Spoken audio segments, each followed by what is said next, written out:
nisemaje?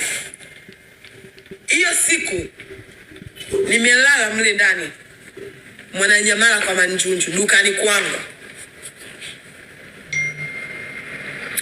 Wakaja wezi. Kwanza hapo sijauza chochote siku nzima. Siku nzima sijauza chochote. Wakaja wezi. Wakafungua ule mlango. Mimi niko mle ndani nasikia ule mlango unafunguliwa, nikasema leo leo kazi ipo. Wakafungua ule mlango wa geti, kwanza kile kigeti cheusi cha nje wakakifungua. Wakamaliza wakafungua ule mlango wa kioo. Nimejibana pale kwenye kile kisofa bedi. Wewe na huu mwili wangu mtu atashindwa kuniona? Basi asione kila kitu chako vipi? Maana mashallah nimejaliwa. Nimejibana pale hivi. Wale wavuta bangi wasinione. Wakaingia mle ndani. Walipoingia kabidi tu nijisalimishe na jamani, naomba mnisamehe. Yaani mimi cha kwanza tu nilikuwa naomba msinibake, naomba msinibake. Wakaniangalia. Wakaniambia, yaani wewe mwenyewe unalala huko dukani. Yaani wewe una hela. Tunacha kukuibia, sasa tunakuibia nini? Kama wewe mwenyewe mwenye duka unalala dukani. Maisha magumu. Nikamwambia maisha magumu. Maisha magumu ndugu zangu. Yaani mimi mwenyewe ilibidi pale tuanze kupiga story. Hivyo kutengeneza urafiki na wezi wewe. Yaani mwizi mwenyewe anafika na kuonea huruma. Akwambia ni uko dukani. Unataka kulala, unalala humu. Wakaza hatuna cha kukuibia sisi. Kina Dante hao. Unamjua Dante wewe? Mwananyamala kwa Manjunju, unamjua Dante? Dante apite umchekea, unamchekea nani?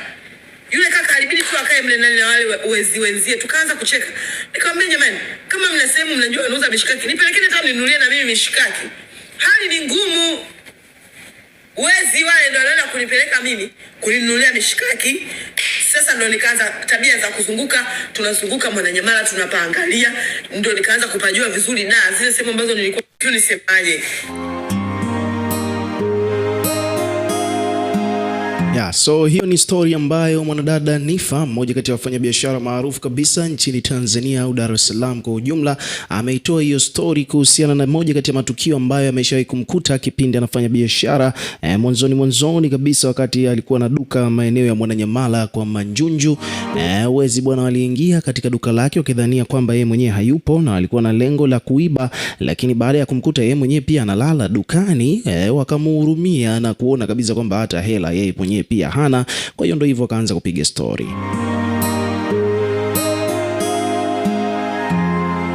So hiyo ni story ambayo Nifa ameielezea. Moja kati ya live ambazo zimeenda viral sasa hivi ni hii live ya Nifa. Nifa bwana ameruka live mara kadhaa, na live zake of course bwana zimekuwa very entertaining na zimewafurahisha watu wengi. Nyingine ndo kama hivyo zimekuwa zikienda viral kutokana na baadhi ya story ambazo alikuwa anazihadisia.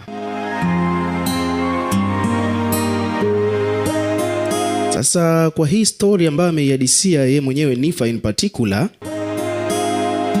kwamba bwana watu hawajainunua, yani watu hawajaikubali, wameamua kumsema kwamba bwana hii story aliyoitoa bwana ni ya uongo, haina ukweli wowote. Kwa hiyo bwana wadau huko katika page mbalimbali wameposti wakidai kwamba Nifa bwana ni muongo kwa hii story ambayo ameisimulia.